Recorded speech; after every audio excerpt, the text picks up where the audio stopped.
Hello.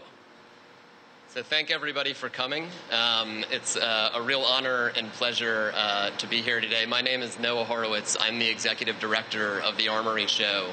And this is my first time up here on the podium, but it feels good, and it's amazing to see so many faces, some that I know, many that I don't know. I'm joined on stage by a number of people from the New York art and political and cultural community. Far end is Linda Blumberg, who's the executive director of the Art Dealers Association of America. To her right is my colleague Debbie Harris, who's the managing director of Pier 92, which is the modern section of the Armory Show just next door. Dorsey Waxter is immediately to her right. She's the newly elected president of the ADAA. And has exhibited at the Armory Show many times in the past, and also runs a gallery, Greenberg Van Doren in Midtown. To her right is Glenn Lowry, a man who I don't really need to introduce in this context, the director of the Museum of Modern Art, is one of our longstanding cultural partners. Kate Levin, immediately to his right, is the cultural commissioner of New York City, and in turn to her right, Mayor Blumberg. So it's a real honor, and on behalf of the Armory Show and Armory Arts Week, I'd like to thank everybody here for coming and being here today. So this year is, we're in 2013. It's the centennial of the 1913 Armory Show, which happened at the 69th Regiment Armory, and really was the exhibition that brought the avant-garde to America. Our Armory Show is basically a fictional Armory Show of 1913. It was founded by a few art dealers in the mid-90s and took the name the Armory Show in 1999 when it moved to the 69th Regiment and took the name in homage to the 1913 Armory Show. When we were planning our fair this year, we were thinking of a variety of ways to acknowledge this heritage. And came up with the idea, first and foremost, that it's really the best way to honor this was really as a celebration of the avant-garde in America and the centennial of the avant-garde in the USA. It was an incredible moment in 1913. Some of you may know Grand Central Terminal was built that year, as was the Woolworth Building. And as I suppose the mayor himself is quite aware, so was the U.S. Federal Reserve. So it was an amazing transitional moment for our city and our country. And there's a number of different initiatives that we've put in place this year to honor that. We do a regional focus section at the Armory Show each year. It started several years ago with Berlin, then passed to Latin America, and last year was Scandinavia.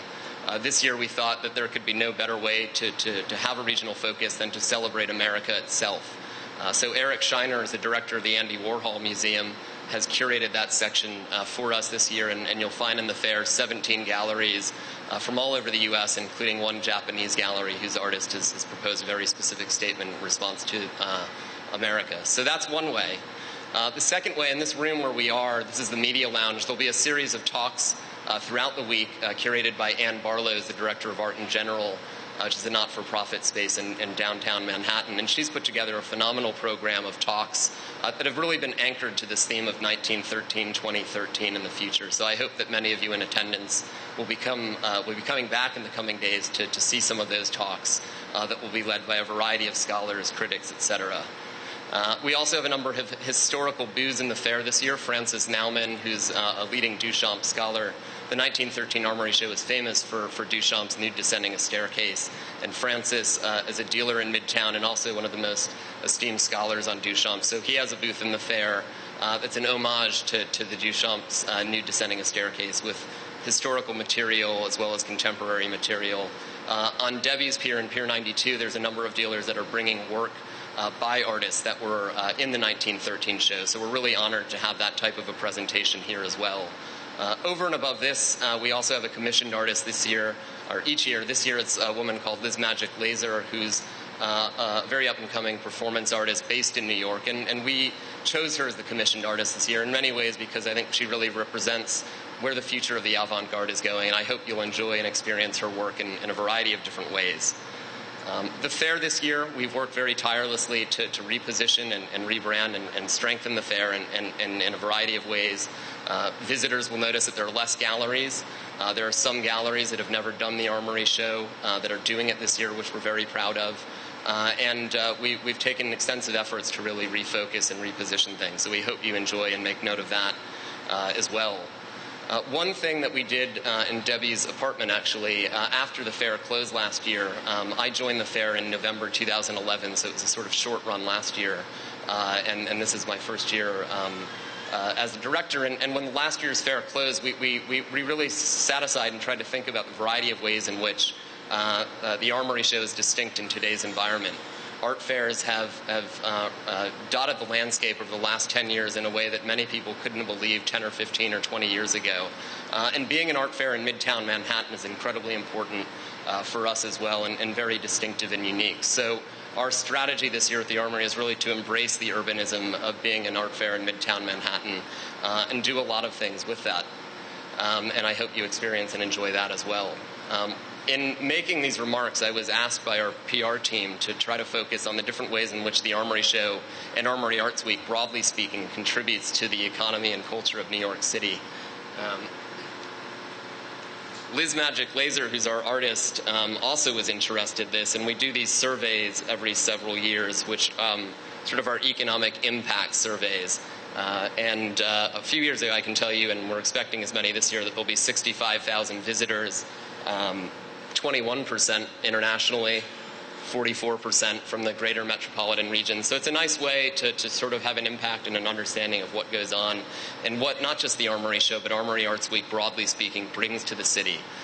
For me as well, this past weekend, we were walking around Chelsea in the galleries, and when we talked to a lot of the galleries there, many of them were delighted to say that they hadn't seen their galleries so busy since early September when the art season opens in the fall. So it's really an honor and a privilege to be here as myself, and I think I speak on behalf of everybody on stage at how happy and enthusiastic we are that New York City is such a draw, and that Armory Arts Week in early March attracts so many people from near and far to the fair. So with that, I'd like to just thank a few key people that have been integral in building the Armory Show. First and foremost is our team itself, has been phenomenal. Bade, Stegeberg, and Cox are our architects who we've worked with the last 2 years now to really rebuild the architecture and interior of the fair. Above and beyond that, of course, the exhibitors that we have, 214, I believe, this year, which is we're very excited about. The Hudson River Park Trust is just north of us. Madeline Wills, sitting up here, is somebody from the Hudson River Park Trust who's green-lighted our ability to work and collaborate together, and we're incredibly grateful and thankful for all your efforts in activating a new space just north of the pier, where you'll notice a gigantic wooden sculpture. We have many cultural partners. MoMA is one that we've worked with for many years. We have about 25 or 30 in New York, which we're incredibly delighted to work with. Other sponsors. But more than that, I think that it's the sort of coming together of all the art fairs this week in New York City. Our sister fair, Volta, the Art Dealers Association, which had their opening last night, and then the Independent as well in Chelsea, which I hope everybody gets a chance to go to all these over the coming week. So without further ado, I'd like to introduce Mayor Blumberg, and again, I thank you all, and we can take it from there. Thank you. Well, good morning, everyone. Noah, thank you for all of that. It's been 100 years since a group of American artists organized the original Armory Show, as Noah said, back at the 69th Street Regiment Armory on Lexington Avenue, and that groundbreaking show went down really as a turning point in modern art history because it, for the first time, introduced Americans to names like Picasso and Duchamp and their radical new ways of seeing the world. In a city known for strong opinions, you can imagine that in 1913, that Armory Show provoked a lot of those. A lot of people didn't think it was art. A lot of people thought that it was, and the question was, could New York survive change? Well, as much as anything else in the century to come, I think it did pave the way for New York City to become what it is today, and that is the center of the modern art world. Fast forward 100 years later, the arts have never been stronger or more vibrant in New York City, and every year the week of the Armory Show is one of the most exciting and most important on the city's cultural calendar.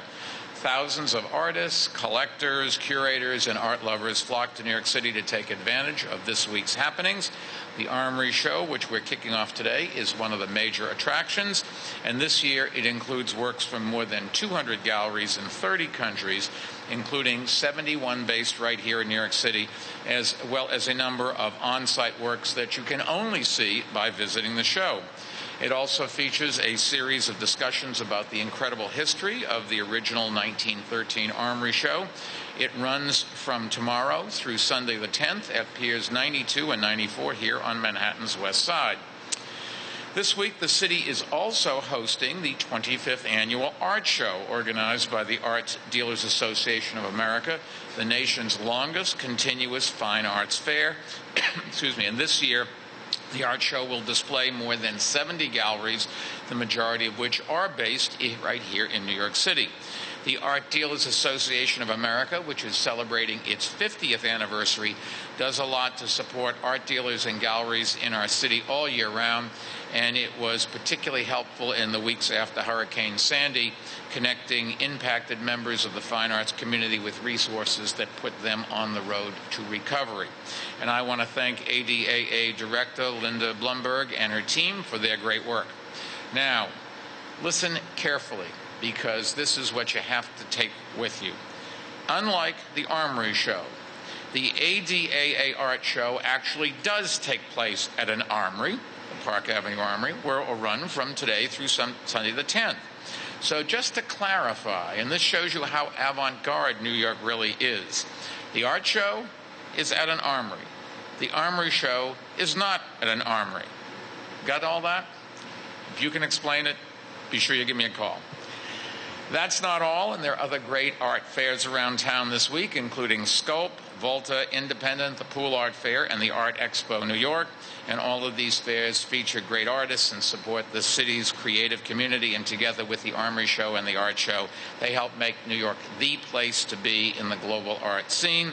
There's also a fantastic roster of free and low-cost arts programming throughout the 5 boroughs every night of this week. Everything from receptions to open studios to art tours, museum discounts, performances, panel discussions, and more. And we've been working with NYC and company to promote these events and the institutions that are hosting them.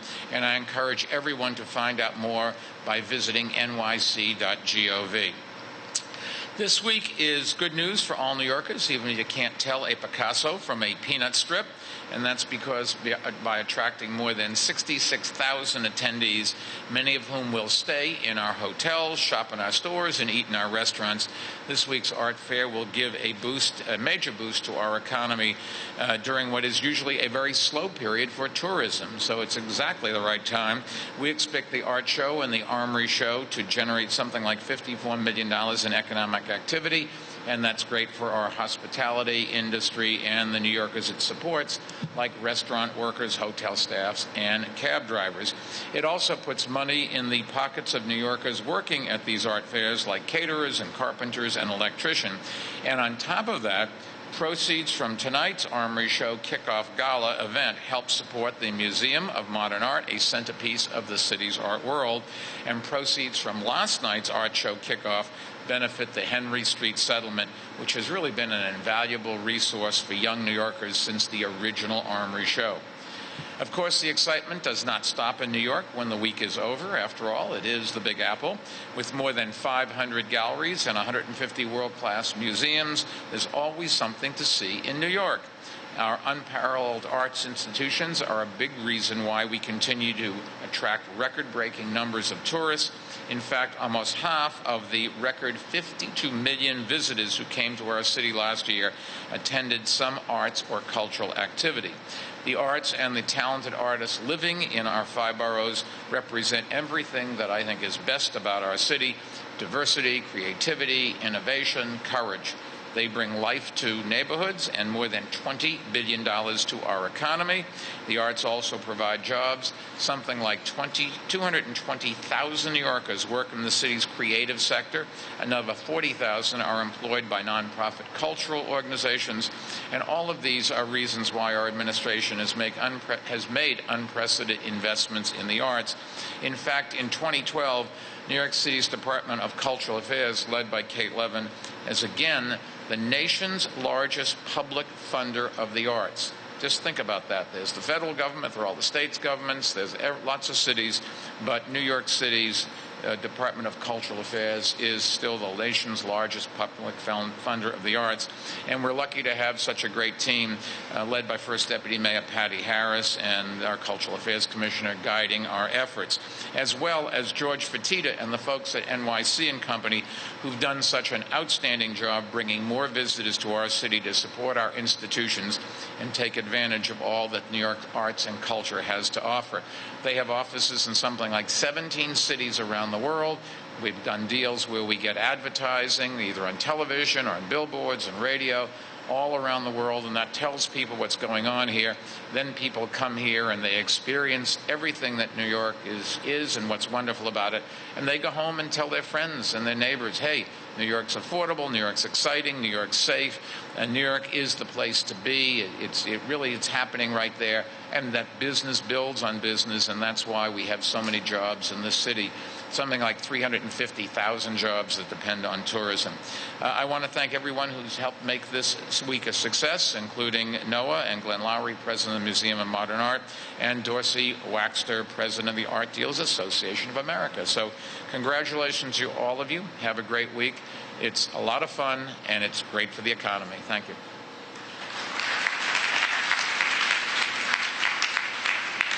So Glenn Lowry will now say a few words.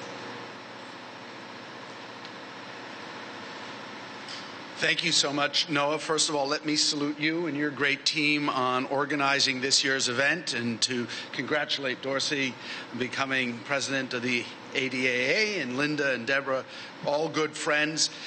But most of all, to say to Mayor Blumberg and to Kate Levin and Patty Harris, you make an extraordinary team that keeps culture vital, active, and central to the city of New York. And I think this morning's event, which kicks off this remarkable week, speaks to why this city is such an extraordinary place for anyone interested in the visual arts and culture at large. There's more happening here in 1 week than probably happens elsewhere in the country over the course of several months, if not a year. And what makes it particularly exciting for those of us who have the privilege of working in museums is the opportunity to survey some of the most exciting art that's being produced by artists around the world through events like the ADA Art Fair at the Armory and the Armory Art Fair here at the Piers. We are really proud to be part of this matrix that keeps this city so active and so alive, and that enables us to really have a place in the art world in general. This week is like a moment for us when we get to see colleagues and friends from around the world, to have interesting conversations with artists that we don't often get to see, and much more importantly, to understand how varied and rich the art that is being made today is, no matter where the artist may practice. We're proud that we are once again a partner in this, and I think I speak on behalf, I hope I speak on behalf of all of the museums in this great city, that this infrastructure of culture that is so richly sustained by the mayor's activities and the support of Kate Levin is what enables our institutions to remain so vital and central. There is a conversation that occurs between those of us who are in the for-profit and not-for-profit sector that's like a circuit. And that circuit is what keeps us so attuned to the key developments that are taking place through the arts around the world. As one of the partners, we're delighted that the opening preview party at the Museum of Modern Art tonight Please come, 9 to 12. We'll be featuring DJ Solange Knowles, and it should be a rocking party as it has been in the past. We're also thrilled that we are one of the beneficiaries of this year's edition of Liz Magic Laser's print. Liz Magic Laser, as some of you may know, was featured recently at the MoMA PS1, our sister institution in Long Island City. And I hope those of you who have the time and energy will not only come and see what we're doing at the Museum of Modern Art this week and what's taking place at MoMA PS1, but remember that in addition to the extraordinary network of galleries, art fairs this week, there are also great exhibitions at every museum in this remarkable city. Thank you very much.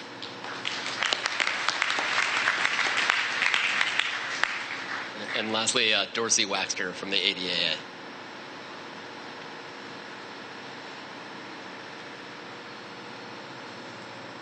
Mr. Mayor, Deputy Mayor Harris, Commissioner Levin, and Noah Horowitz, thank you for hosting the opening of Arts Week in New York City. This year, the art show celebrates its 25th anniversary, and we've just commemorated the 50th year of the Art Dealers Association of America. The art show benefits the Henry Street Settlement, which receives the proceeds from last night's gala preview and admissions during the run of the show throughout the coming week. We are proud of our 25-year partnership with Henry Street and would like to acknowledge David Garza, their executive director, in addition to all the wonderful services the organization provides. The art show is organized by the Art Dealers Association of America, whose mission is to advance the very best in the visual arts in the United States through our member galleries. For 25 years, ADAA's art show has brought together the country's leading art galleries to showcase artists and artworks from around the world for a diverse and discerning audience. In fact, the very first year of the art show, when I was working with two-term President Andre Emmerich, the notion of an art fair was still a novelty of sorts. Though much has changed in the world of art fairs since then, the art show has remained the longest-running art fair in the country by presenting exhibitions from ADA galleries that strive for excellence, scholarship, and connoisseurship.